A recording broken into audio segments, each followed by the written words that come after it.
नमस्कार। The world this week के इस प्रोग्राम में आपका स्वागत है।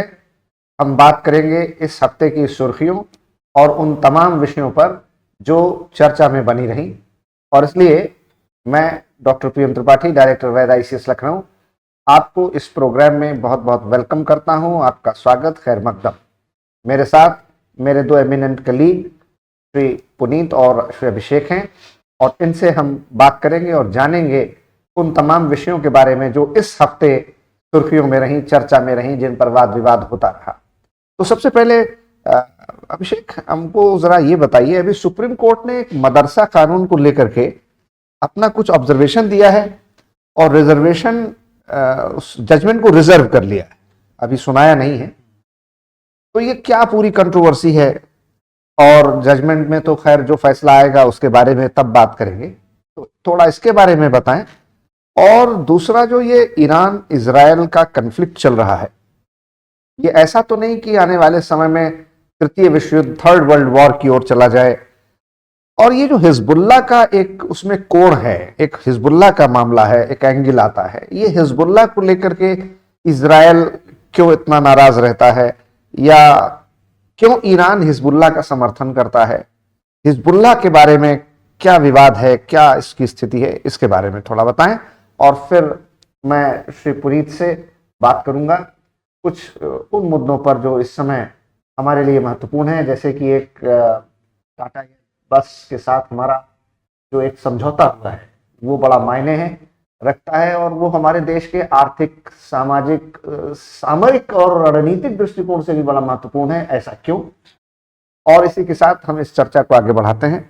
अभिषेक, आप बताएं। सर, जो पहला वाला आपने क्वेश्चन पूछा है, that is related to UP Madarsa act. तो एक्चुअली में कहानी शुरुआत ये होती है कि यूपी मदरसा एक्ट है 2004 का। दरअसल मदरसा जो होते हैं, मदरसा वर्ड है, अरबी शब्द है, जिसका मतलब होता है एक ऐसी जगह जहाँ पर नॉलेज दी जाती हो, जैसे यूनिवर्सिटी है, स्कूल है, कॉलेज है, उस तरीके से। तो मुस्लिम बच्चों को पढ़ाने लिखाने के लिए, दीनी तालीम देने के लिए। तो पूरे भारतवर्ष में मदरसाज हैं, यूपी में भी मदरसाज हैं। कुछ मदरसाज रिकॉग्नाइज्ड होते हैं, कुछ अनरिकॉग्नाइज्ड होते हैं। तो एक्चुअली में हुआ ये था कि अभी यूपी सरकार ने मदरसाज को लेकर के तमाम तरह के रेगुलेशंस वगैरह, और ये देखना कि मदरसा में क्या पढ़ाया जाता है, क्या नहीं पढ़ाया जाता है, NCERT पढ़ाया जाता है कि नहीं पढ़ाया जाता है, इन्हीं सब चीज़ों को लेकर के यूपी सरकार ने बहुत सारे रूल्स अभी बनाए थे। तो इलाहाबाद हाई कोर्ट का एक्चुअली में जजमेंट आया अभी, जिसमें उन्होंने यूपी मदरसा एक्ट को अनकॉन्स्टिट्यूशनल कह दिया, और उन्होंने उसका आधार बताया कि जो मदरसा एक्ट है ये सेकुलरिज्म के खिलाफ है। तो उन्होंने पहला प्रिंसिपल बताया कि ये धर्मनिरपेक्षता के खिलाफ है, क्योंकि वहां पर बच्चों को मजबूर किया जाता है कि तुम्हें एक धर्म की शिक्षा लेनी है। हाँ, क्योंकि वहाँ दीनी तालीम, धार्मिक शिक्षा की प्राथमिकता के तौर पर दी जाती है। तो इलाहाबाद हाईकोर्ट ने एक प्रिंसिपल दिया कि सेकुलरिज्म की अगेंस्ट है, तो ये अनकॉन्स्टिट्यूशनल है। दूसरा, उन्होंने जो जजमेंट में अपना पैरामीटर बताया, प्रिंसिपल बताया, वो है RTE के तहत, राइट टू एजुकेशन के तहत, कि बच्चों को क्वालिटी एजुकेशन नहीं दी जाती। जैसे राइट टू एजुकेशन में गवर्नमेंट ने ये कहा है कि फ्री शिक्षा दी जाएगी और क्वालिटी एजुकेशन दी जाएगी, 86 कॉन्स्टिट्यूशनल अमेंडमेंट है 2002। हाँ, तो उससे बच्चों को वहां से दूर रखा जाता है। तो इसी को लेकर के इलाहाबाद हाईकोर्ट ने उसको अनकॉन्स्टिट्यूशनल कहा। तो तमाम उत्तर प्रदेश में जो मदरसाज हैं, उनका फ्यूचर जो है वो एक तरीके से डार्क साइड में चला गया। और यानी कि प्राथमिक शिक्षा का अधिकार तो अनुच्छेद 21 में अब जीवन का मौलिक अधिकार भी मौलिक अधिकार है, तो वहां बच्चों को उस तरीके से ग्रो होने का चांस नहीं मिल पाता, ऐसा इलाहाबाद हाईकोर्ट का ऑब्जर्वेशन था। तो ये जो मदरसाज का जो फ्यूचर देखते हुए इशू क्रिएट हुआ इस जजमेंट के बाद, तो बहुत सारे मुस्लिम संगठनों ने इलाहाबाद हाईकोर्ट के जजमेंट एक चीज मैं पूछना चाहूंगा आपसे, जैसे फंडामेंटल राइट टू लाइफ में, जीवन के मौलिक अधिकार में अनुच्छेद 21 है, और 86 कॉन्स्टिट्यूशनल अमेंडमेंट एक्ट 86 में संशोधन 2002 से 21A जोड़ा गया, 21A।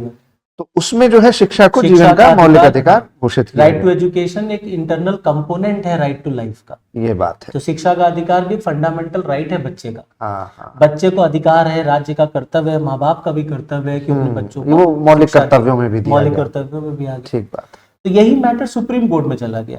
अच्छा, वो अपील में चला गया। तो सुप्रीम कोर्ट ने बहुत अच्छी लाइन बोली। सुप्रीम कोर्ट ने कहा सेकुलरिज्म का मतलब है live and let others live, जियो और जीने दो। और उन्होंने ये पूछा, जितने भी पिटिशनर्स थे सबसे पूछा कि भारत जो कि एक सेकुलर कंट्री है, वहां पे ऐसी कोई बात तो है नहीं, ये नई बात तो है नहीं कि धार्मिक शिक्षा दी जा रही है। आपके यहाँ वैदिक शिक्षा भी दी जाती है, आपके यहाँ बौद्ध मठ भी होते हैं, तो आखिरकार में मदरसा के पीछे ही सब लोग क्यों पड़े हुए हैं? ये सुप्रीम कोर्ट ने क्वेश्चन मार्क लगाया। और जो एक ऑर्गेनाइजेशन गया था जिसमें national commission for protection of childrens right, जो ऑर्गेनाइजेशन है एनसीपीआरसी, जो गए थे, उनको भी बहुत डांट पड़ी, national commission for protection of child right.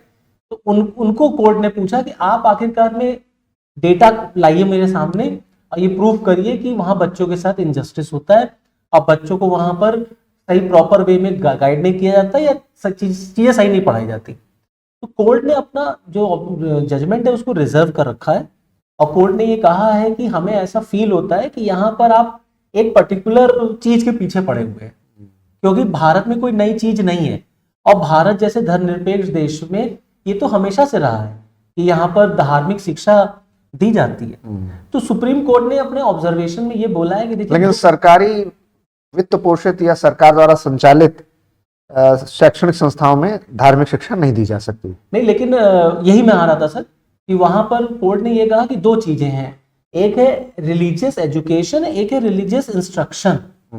Court ने वर्ड यूज कर लिया है। तो ये हुआ है कि इलाहाबाद हाईकोर्ट ने रिलीजियस इंस्ट्रक्शन मान लिया आर्टिकल 28, 29 और 30 में कि रिलीजियस इंस्ट्रक्शंस की बात है, रिलीजियस एजुकेशन तो है ही है, इंस्ट्रक्शन नहीं दिया जा सकता। जो सुप्रीम कोर्ट ने अभी अपने पूरे ओवरऑल जो उन्होंने रिजर्व रखा हुआ है उसमें उन्होंने इस बात का जिक्र किया है, मतलब उस केस की सुनवाई के दौरान ये सारी बातें कही गई हैं।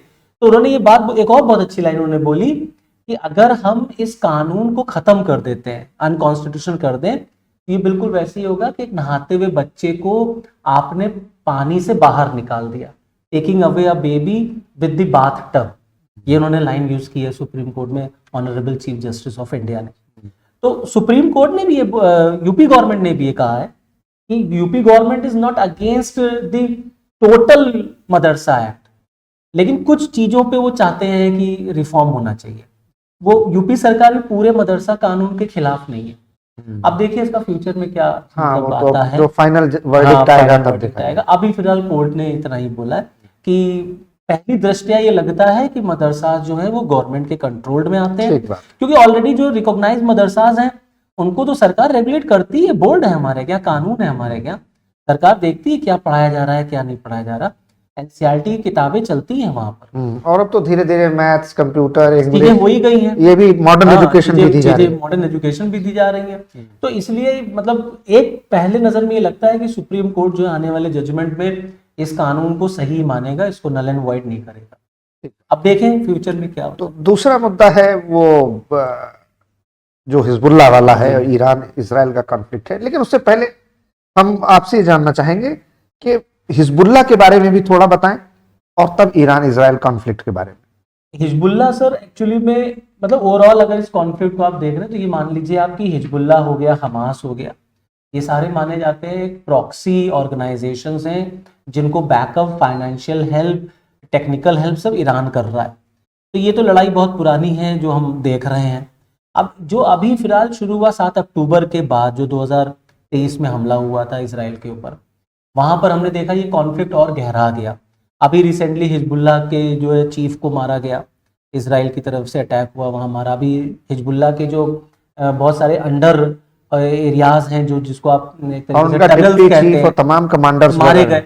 तो इसराइल लगातार टनल्स पर अटैक कर रहा है, उनकी सुरंगों को बर्बाद कर रहा है। अभी न्यूज में आया था कि इसराइल ने ईरान पे हमला कर दिया।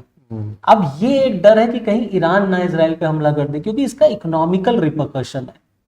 तो अब तो आने वाला वक्त ही बताएगा कि ईरान हमला करेगा या नहीं करेगा। हालांकि ईरान की पार्लियामेंट ने सबने कसम वसम खाई है कि हम इसका बदला लेंगे इसराइल से। अब कब लेंगे ये देखने वाला वक्त है। ईरान ने भी कुछ अटैक किए, मिसाइल अटैक वगैरह, लेकिन डायरेक्ट शायद अभी तक ईरान ने किया था, पहले अटैक किया था, लेकिन मेरे ख्याल से 1 या 2 अक्टूबर को शायद लेकिन हुआ। आर्मी अपने वॉर फ्रंट में अभी इस तरीके से आमने सामने की लड़ाई की बात नहीं है। तो इसराइल ये मानता है कि ये जो हिजबुल्लाह और हमास है ये सब प्रॉक्सी एलिमेंट्स हैं ऑफ ईरान। तो ईरान इसराइल कॉन्फ्लिक्ट, भाई इजरायली रिवॉल्यूशन से पहले तो दोनों के रिलेशन बहुत अच्छे थे, ईरान के इसराइल के। लेकिन जब इस्लामिक रिवॉल्यूशन आता है ईरान में 79 में, तब से वहां से रिलेशंस बिगड़ने शुरू हुए, क्योंकि ईरान इजराइल को वेस्टर्न कंट्रीज का एक पपेट मानता है, और जो वेस्टर्न कल्चर है उसको वो ईरान में इम्प्लीमेंट नहीं होने देना चाहते, जो वहाँ के खुमैनी साहब हैं या जो भी रिलीजियस हेड्स हैं वहाँ के। तो अब इन फ्यूचर अब देखना होगा सर कि ईरान किस तरीके से इजराइल को डील करता है, या दोनों फेस टू फेस लड़ते हैं कि नहीं लड़ते हैं, क्योंकि ये लड़ेंगे तो इससे पूरी ग्लोबल इकोनॉमी को नुकसान है। क्रूड ऑयल के तेल के दाम बढ़ जाएंगे, कच्चा तेल महंगा हो जाएगा, सप्लाई चेन मैनेजमेंट डिस्टर्ब हो जाएगी, ऑलरेडी डिस्टर्ब्ड है रशिया और यूक्रेन वॉर से। प्लस अब ये भी है कि क्या आगे चल करके चाइना, अमेरिका, रशिया लॉबिंग जुड़ जाए, तो चाइना जुड़ गया अगर तो इशू क्रिएट हो जाएगा, अमेरिका जुड़ गया तो इशू क्रिएट है, फिर हम क्या करेंगे, इंडिया कहाँ जाएगा? तो भारत के पॉइंट ऑफ व्यू से तो फिर ये लड़ाई जो है हमारे फेवर में नहीं है। बिल्कुल ठीक है, लेकिन अब फ्यूचर में देखिए क्या होता है। बिल्कुल ठीक। पुनीत, अब आपसे मुखातिब होते हैं और ये जानने की कोशिश करते हैं कि ये जो अभी एयरबस समझौता हुआ है ये क्या है और इसका भारत के लिए कितना महत्व है, और ये हमें किस दिशा में हमारे सामरिक दृष्टि से, आर्थिक दृष्टि से भारत की किस प्रकार से ये सहायता कर सकता है? सर, जो ये समझौता हुआ है एयरबस टाटा जो C295 ट्रांसपोर्ट प्लेन बनाने जा रही है, और उसको स्टार्ट भी कर दिए, 16 तो स्पेन से ही बनकर चले आए थे। तो ये बेसिकली सुनने में एक आम न्यूज़ जैसी लगती है, हालांकि इसका बड़ा पॉम्प एंड शो के साथ प्रचार किया गया। वडोदरा में गुजरात के ये पूरा का पूरा कारखाना लग गया है, वहाँ पे डेवलपमेंट किया जा रहा है फ्लाइट्स का, जो एयरक्राफ्ट है हमारे सब डेवलप किए जा रहे हैं। एयरबस और टाटा दो लोग कर रहे हैं। तो इसके कई सारे एंगल्स हैं जिन पे आप कह सकते हैं कि फायदे की चीज़ है, इकोनॉमिक है, जॉब क्रिएशन होगा, वडोदरा की इकोनॉमी ग्रो करेगी, मोदी एक नया प्रोजेक्ट गुजरात लेके चले आए, वो सारी चीज़ें एक तरफ है। लेकिन इसकी जो स्ट्रेटजिक इंपॉर्टेंस है वो सबसे ज़्यादा हैवी चीज़ है, हैवी वेट चीज़ है कि स्ट्रेटजिक इंपॉर्टेंस इस प्रोजेक्ट की बहुत ज़्यादा है इंडिया के केस में। किस लिहाज से? इंडिया की जो एयरफोर्स है, हम सभी लोग जानते हैं कि अभी तक जो ट्रांसपोर्ट प्लेन्स हैं जितने भी हमारे, वो सारे एंटोनोव 332 जो कि रशियन मेड है उनका यूज कर रही है। अब जो आपकी जो आर्मी है कितनी बड़ी, जैसे हम लोग बात करते हैं कि चीन की आर्मी में इतने नंबर ऑफ पर्सनल है, पाकिस्तान की इतनी पर्सनल है, इंडिया में इतने पर्सनल है। जब युद्ध का समय होता है या जब आपकी सेनाएं दबाव में होती है तो दबाव हमेशा जो है सीमाओं से आता है। जो आपकी लाइन ऑफ एक्चुअल कंट्रोल है, LAC कह लीजिए या LOC कह लीजिए, जो बॉर्डर एरियाज होते हैं वहां से ही दुश्मन आईबॉल टू आईबॉल आकर आपके सामने खड़ा होता है या आपको प्रेशराइज करने की कोशिश करता है। इंडिया पाकिस्तान बॉर्डर मोर और लेस मैनेजेबल है, वहां हम लोग लगभग आमने सामने ही तैनात हैं।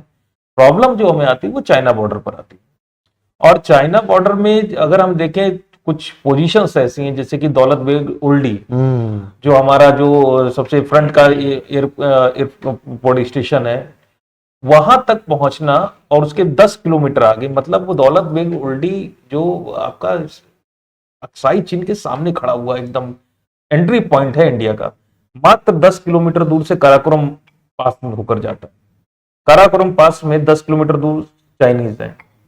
और आपको बड़ा जान के इंटरेस्टिंग लगेगा कि जब कारगिल वॉर हो रहा था, हम पाकिस्तान के साथ उलझे हुए थे, तो ये जो दौलत बेग ओल्डी है इस पर इसको कैप्चर करने के लिए चाइनीज ने 24 बार आक्रमण किया था, 24 टाइम्स। हाँ, हालांकि गवर्नमेंट ने इसको कभी एडमिट नहीं किया है, 24 टाइम्स। और IDPB के जवानों ने और वहां के जो स्काउट्स हैं, लद्दाख के स्काउट्स, उन्होंने इसको रिपेल किया था with the help of army.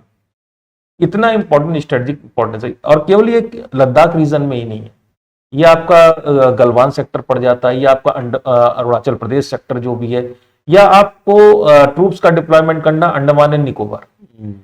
तो यहां पर जब ट्रूप्स का डिप्लॉयमेंट करना, हैवी मशीनरी ले जानी, तो लद्दाख से 350 250 से 300 किलोमीटर पड़ता है दौलत बेग ओल्डी।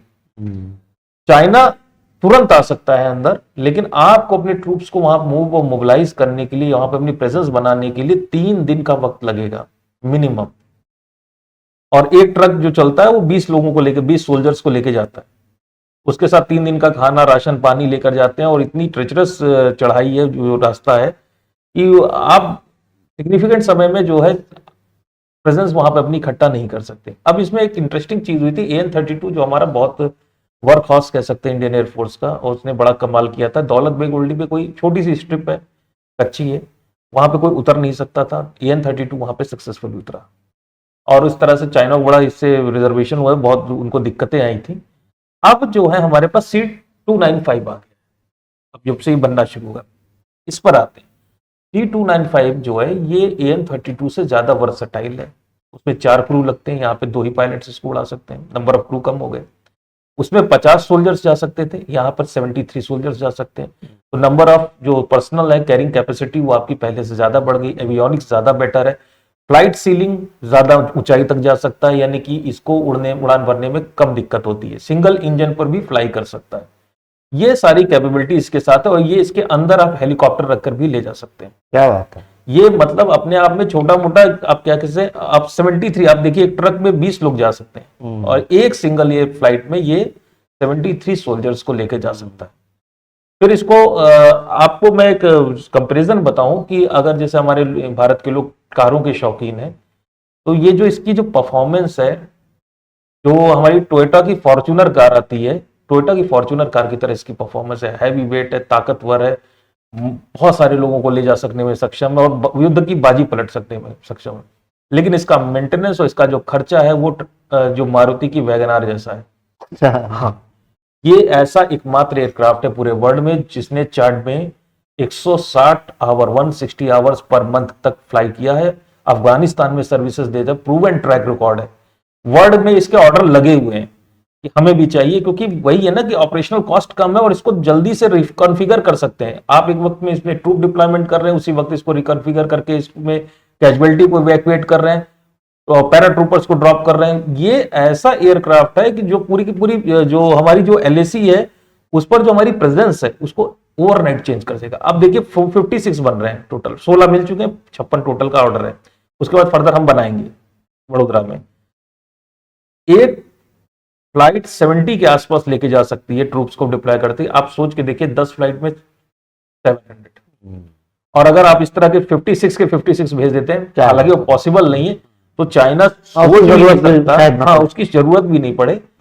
लेकिन इसके होने भर से जो है आपकी प्रेजेंस और आप जो मटेरियल मोबिलिटी और जो हैवी मशीनरी आप हॉस्टाइल कंट्री है उसके लिए तो बड़ा मारक हो जाएगा, बहुत मारक है। तो ये जैसे कि हम लोग इंडियन पब्लिक जो है सुखोई को लेके बड़े फैसिनेटेड होती है, मिग है, राफेल को लेके होती है, लेकिन युद्ध जो है वो मुख्यतः हवा से नहीं जीता जाता, वो जमीन पर ही लड़ा जाता है।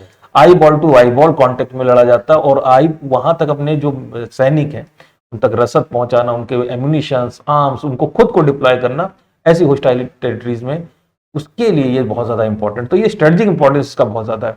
ठीक। दूसरा इसका इकोनॉमिकल पे चलते, तो इकोनॉमिकल में जाहिर सी बात है भारत में बनेगा, इंडियन इकोनॉमी ग्रो करेगी, एम्प्लॉयमेंट बढ़ेगा। 10,000 डायरेक्ट एम्प्लॉयमेंट जॉब्स इससे क्रिएट हो रहे हैं और 7,000 इनडायरेक्ट। वडोदरा की इकोनॉमी ओवरऑल बूस्टअप करने वाली है। सिप्री की रिपोर्ट के हिसाब से देखिए टॉप 3 एक्सपोर्टर जो आर्म्स, इंपोर्टर जो आर्म्स के हैं उसमें इंडिया का नाम आता है। जो वर्ल्ड में टॉप मोस्ट इंपोर्ट करते हैं आर्म्स उसमें इंडिया है। टॉप 25 एक्सपोर्टर में भी इंडिया का नाम आ गया है। 2019 की रिपोर्ट है। हम लोग का make in India, make in India जो है, जो मोदी का विजन था और बहुत ज्यादा क्रिटिसाइज किया गया था कि भाई साहब इनका ये फ्लॉप शो साबित हुआ है।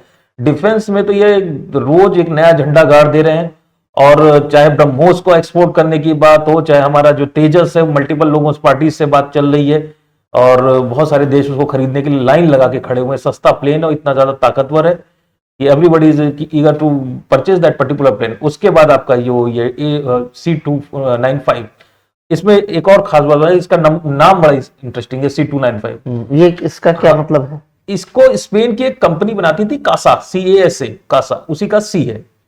2 का मतलब इसमें 2 इंजन है, प्रैट एंड विटनी 2 इंजन लगते हैं, दोनों साइड प्रोपेलर ड्रिवन है, पैन बेस्ड इंजन है, 6 टोटल प्रोपेलर्स लगते हैं इसमें।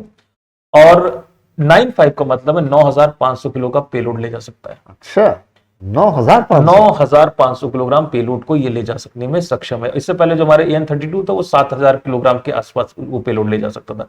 तो ये अब तक का अगर हम कहें छोटी श्रेणी में, जो छोटे रनवे पे उतर सकता है, आसानी से लैंडिंग कर सकता है, वर्सेटाइल है, इजी टू रिपेयर है, और चूंकि ये इसको नंबर्स ऑफ आवर ज्यादा आप हवा में रख सकते हो, अवेलेबिलिटी 95% इस एयरक्राफ्ट की। आपका एयरक्राफ्ट हैंगर में ही मेंटेनेंस में पड़ा रहे तो उसकी कोई खास वैल्यू नहीं रह जाती है। तो ये इस तरह का है और आगे चल के हम इसको एक्सपोर्ट भी कर सकते हैं। विदेशों के साथ जो हमारे साथ है। तो हमारा जो मेक इन इंडिया का भी काम चल रहा है, एक्सपोर्ट भी कर रहे हैं। और एक इंटरेस्टिंग लास्ट चीज मैं जो ऐड करना चाहूंगा, ये जो डील हुई है और जो ये टाटा और एयरबस का जो ये समझौता और यहाँ पे जो प्रोजेक्ट लगा रहे हैं, इसने एक बात और कर दी कि प्राइवेट सेक्टर ने पहली बार प्लेन मैन्युफैक्चरिंग में डिफेंस सेक्टर में प्रवेश प्रवेश पा लिया। एचएल की मोनोपोली ब्रेक हो गई। और एक तरह से प्राइवेट प्लेयर्स को भी मौका मिला कि आगे भविष्य में उनके लिए भी संभावना और है। ये एचएएल जो हिंदुस्तान एरोनॉटिकल लिमिटेड है, उसका अभी तक एक जैसे भारतीय रेलवे में केवल रेलवे का ही चलता है, एचएएल के पास ऑर्डर पड़े हैं। एचएएल ने बहुत अच्छा परफॉर्मेंस किया, उसको क्रिटिसाइज नहीं करना चाहिए। तेजस है, सुखोई है, सब एचएएल बना रहा है। एचएएल को हम क्रिटिसाइज नहीं कर सकते। इस समय जो है उनकी ऑर्डर बुक निगेटिव में जा रही थी, 2014 के बाद हमें एडमिट करना पड़ेगा, एचएएल रोज नए रिकॉर्ड बना रहा है। उनके जो बैलेंस शीट है, ऑर्डर बुक पूरी भरी पड़ी है उनकी, महारत्ना कंपनी हो गई। महारत्ना कंपनी हो गई है। लेकिन it is a healthy competition, और उसमें अगर प्लेयर को आपने इन्वॉल्व किया, दैट इज टाटा। तो टाटा के बारे में तो सभी को पॉजिटिव ही रिव्यू कहेंगे। टाटा की कंपनी ऐसी कि उसके बारे में टाटा का नाम मतलब ब्रांड नेम ही विश्वसनीयता है, और क्रेडिबिलिटी। अभी अनिल अंबानी के साथ भी, जो मुकेश अंबानी के छोटे भाई हैं, उनके साथ भी कुछ डिफेंस डील्स उनकी कंपनी के साथ होने वाली। तो कई मल्टीपल प्राइवेट प्लेयर्स जो हैं वो आने वाले हैं। और ये जो अभी हमने स्पेस में देखा था कि प्राइवेट कंपनीज डेवलप कर रही, डिफेंस में भी डेवलप करना शुरू करेंगी। तो ओवर एंड इंडियन का इकोनॉमी जो इसके अंदर डोमिनोज इफेक्ट, ये डील डोमिनोज इफेक्ट पैदा करेगी। स्ट्रेटेजिक इंपॉर्टेंस भी है, इकोनॉमिकल भी है, और जो हमारा मार्केट ओपन हो रहा है उसके लिए कंपटीशन बेस में हेल्दी कंपटीशन जनरेट होगा। दैट इज अच्छा। बहुत अच्छा लगा इन सारी चीजों के बारे में जानकर। हम अपने एमिनेंट पैनलिस्ट को बहुत बहुत धन्यवाद, शुक्रगुजार हैं कि उन्होंने बहुत खूबसूरती से सरल और आसान भाषा में हमें बताया उन विषयों के बारे में जिसके बारे में हम सुनते तो रहते हैं लेकिन शायद ज्यादा जानते नहीं हैं। अगर आपको ये प्रोग्राम अच्छा लगा हो तो आप इसे सब्सक्राइब जरूर कीजिए, शेयर कीजिए और लाइक कीजिए। बहुत बहुत धन्यवाद। अगले हफ्ते फिर मिलेंगे ऐसी ही तमाम सुर्खियों के साथ द वर्ल्ड दिस वीक के इस प्रोग्राम में। Thank you.